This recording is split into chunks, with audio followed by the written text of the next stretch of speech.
primer lugar, agradecer a Fundapro por estar invitado y estar aquí. Es un honor poder compartir con colegas y amigos esta oportunidad de compartir algunas reflexiones que confieso que hay muchos de los que hoy están integrando este auditorio que han motivado esas reflexiones. Alejandro Perroni, Omar Paganini, el propio Leandro Cipitría, el propio Nacho, que han hecho contribuciones recientes a la reflexión sobre el rol de las empresas públicas en Uruguay, que alimentan el debate y que creo que es bienvenida a esta discusión. Solamente quería arrancar por lo que último que decía Nacho. ¿Por qué importa este tema? Porque la razón principal no es la discusión en sí misma de las empresas públicas. La razón principal es en qué medida lo que hoy ocurre con el sistema de empresas públicas en Uruguay, su gobernanza y otros aspectos, condicionan algunos temas que son sustantivos para el país. Y acá el punto principal es el crecimiento del país. Si hay un problema que tiene este país a largo plazo es su bajo crecimiento. Este país crece a una tasa anual promedio del 2% en un siglo. Esa es una tasa bajísima para reproducir las condiciones de bienestar de la población. Por lo tanto, a pesar de este periodo de bonanza del que venimos, no debemos perder de vista que si hay un desafío que este país tiene a mediano y largo plazo es crecer.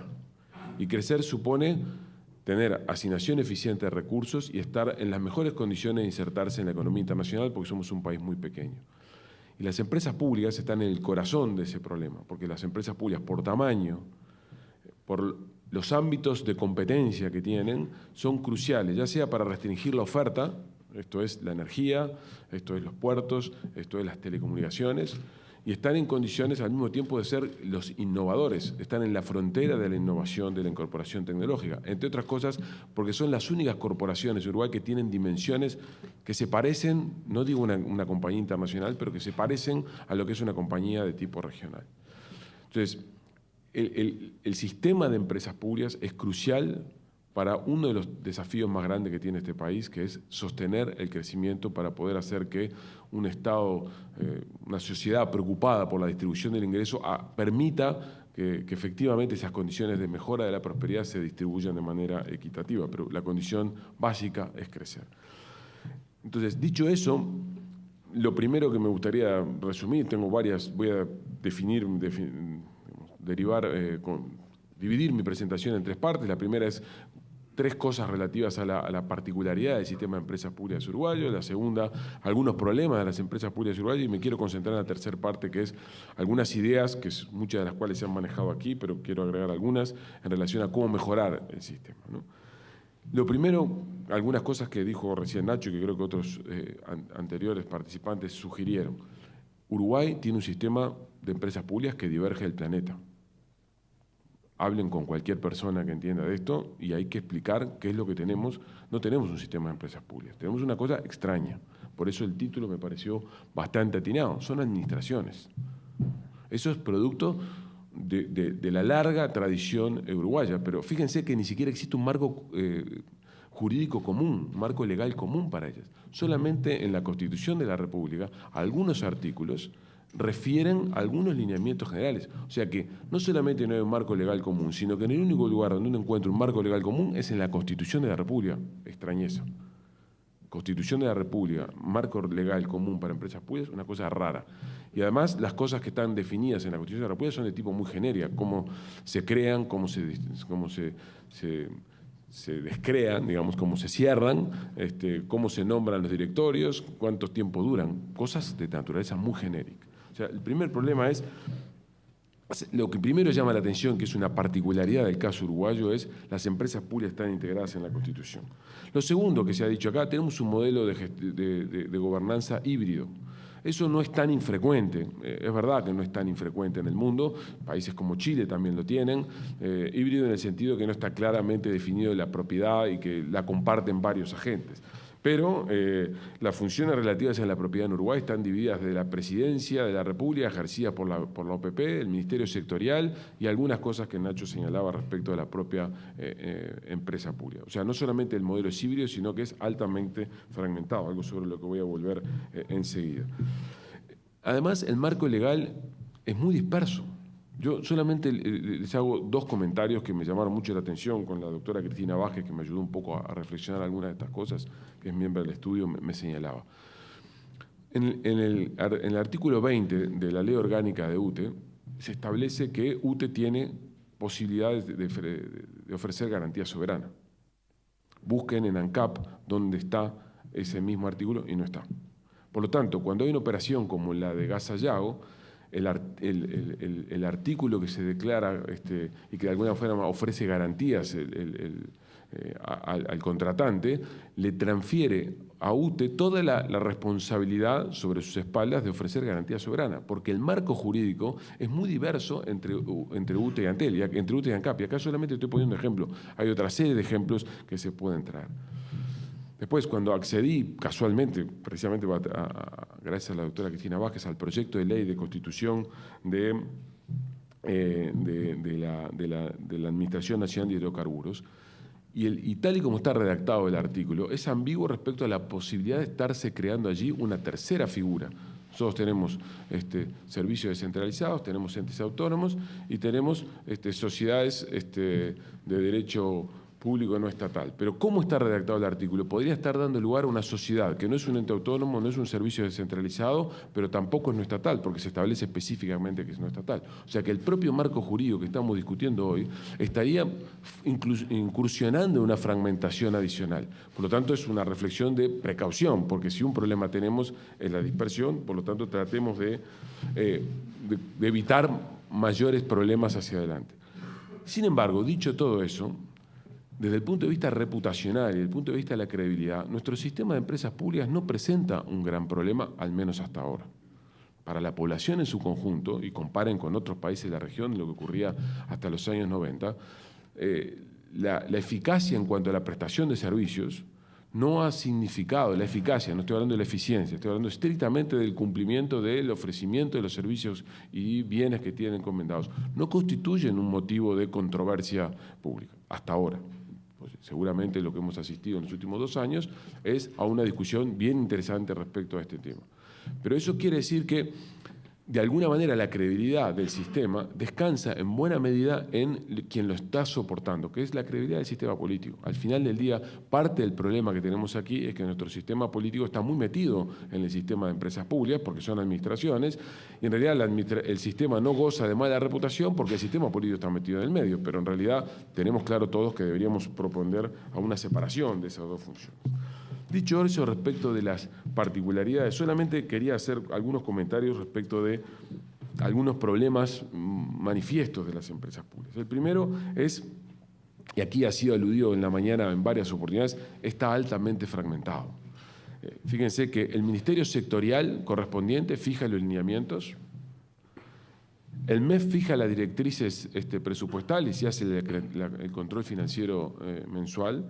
La OPP fija lineamientos presupuestales en esta separación de roles entre OPP y el MEF respecto a temas presupuestales que yo confieso que sigo sin entender por qué motivos así en Uruguay. Algún día, lo he discutido mucho esto con Conrado, algún día me imagino que tendremos que ordenar esto en un Ministerio de Hacienda y un Ministerio de Desarrollo y no seguir en estas dobles funciones que están en las dos instituciones.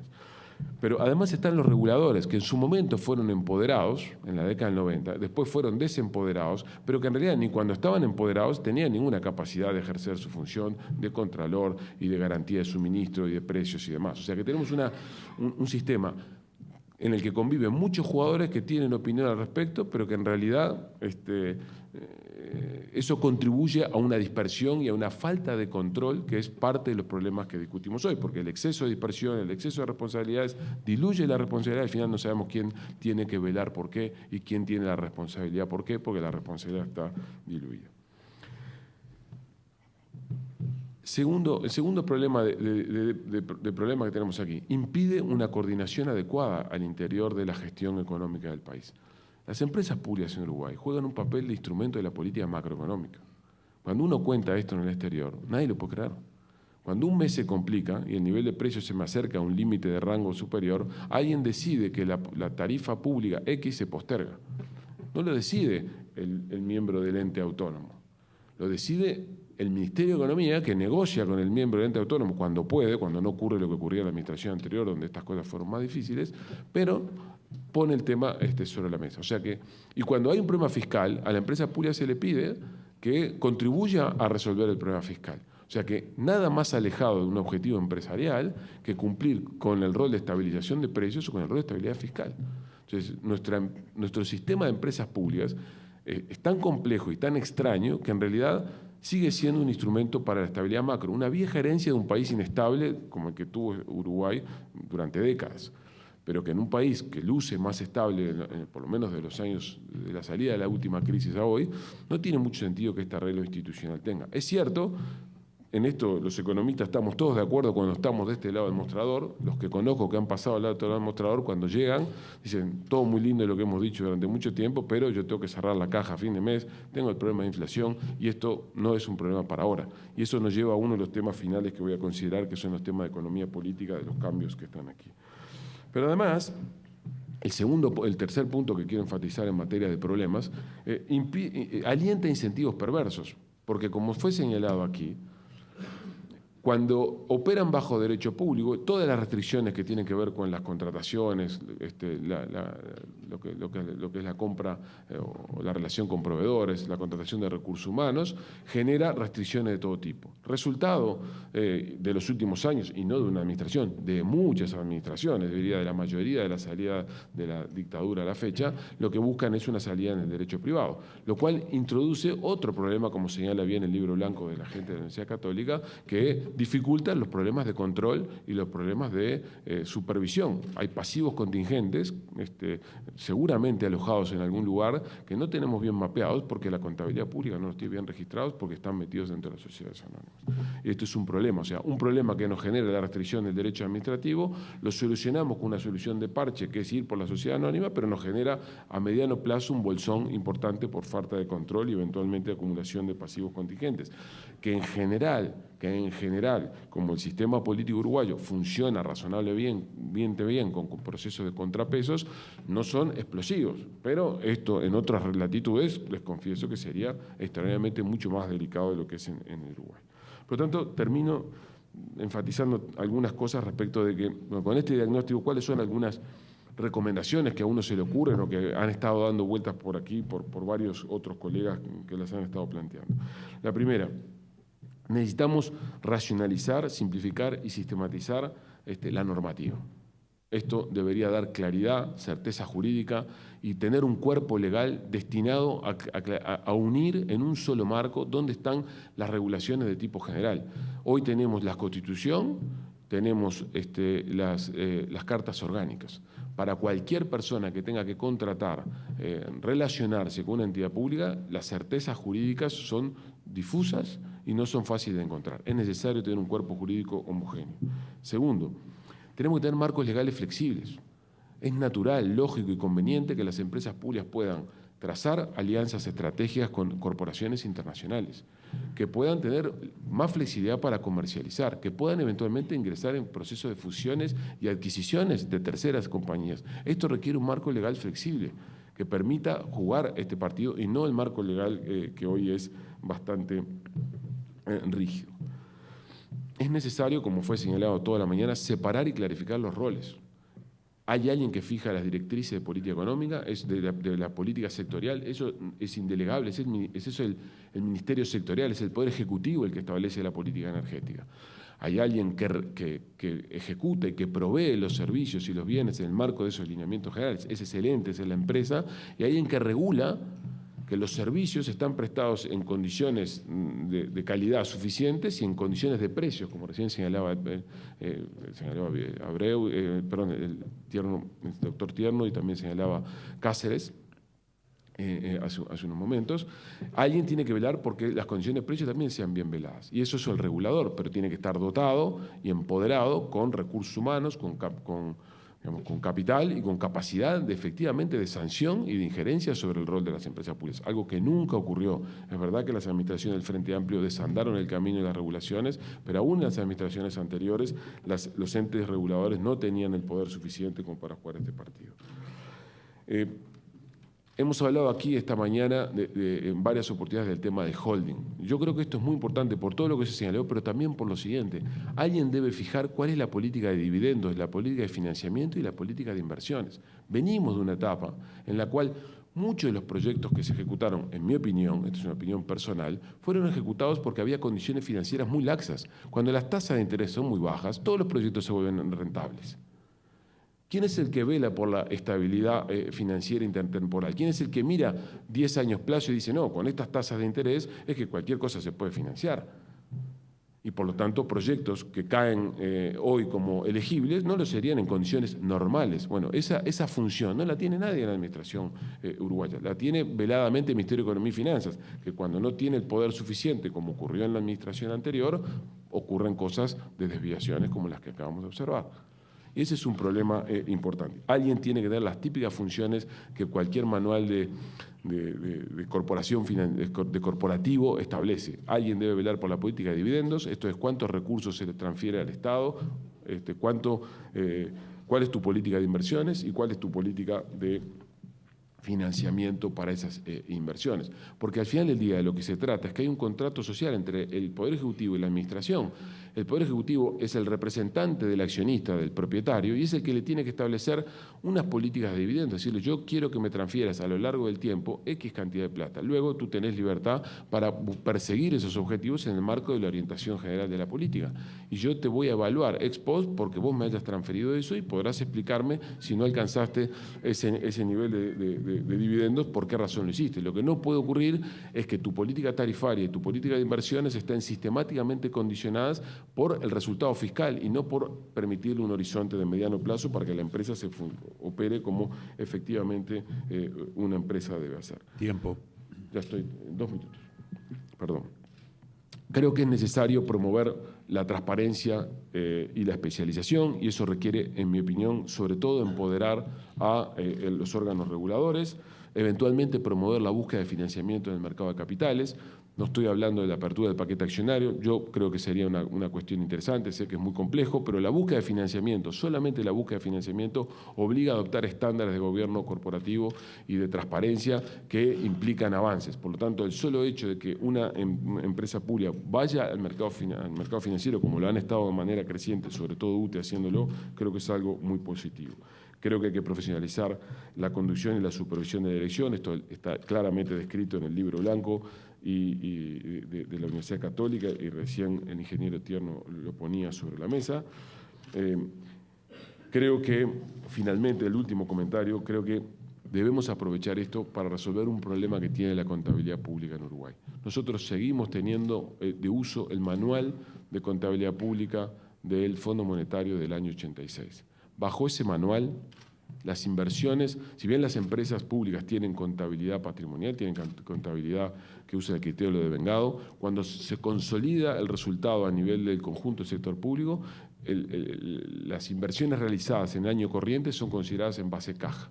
Eso introduce un conjunto de restricciones para el financiamiento de obras de infraestructura, de envergadura. Esa es la razón por la cual la Corporación Vial, que es una sociedad anónima de derecho privado, de propiedad pública, de derecho privado, es la que potencialmente va a alojar la mayoría de los proyectos de PPPs que no sean privados o pseudo privados que estén desarrollando por el sector público, porque hay un tema de contabilidad pública. Debemos aprovechar este impulso de discusión para migrar al régimen de contabilidad pública del régimen de 2001 del Fondo Monetario Internacional, que nos permite a las inversiones de las empresas públicas tratarlas como un activo que se devenga a lo largo del tiempo y por tanto no impacten sobre el resultado fiscal corriente.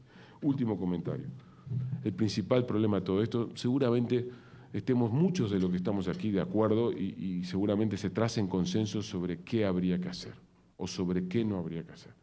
El secreto de esto es cómo hay que hacer esto.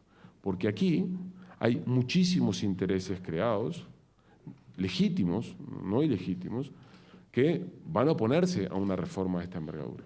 Y por tanto, el arte de esto es cómo logramos neutralizar, convencer y derrotar a aquellos intereses que impiden este cambio. Y esa es la madre de todas las batallas, porque las mejores, está plagado el Uruguay de buenas ideas, de reformas y de consensos.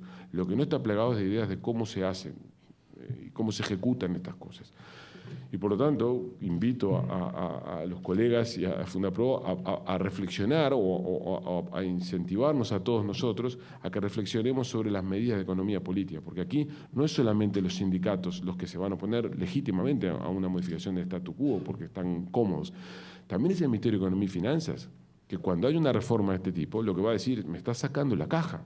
Y eso atraviesa a todos los partidos políticos, les puedo asegurar, no atraviesa solamente a una administración. O sea que el statu quo es producto de que al final del día hay un equilibrio no cooperativo, donde cada uno jugando su partido nos lleva a esta situación de inmovilismo. Esos eran mis comentarios, muchas gracias.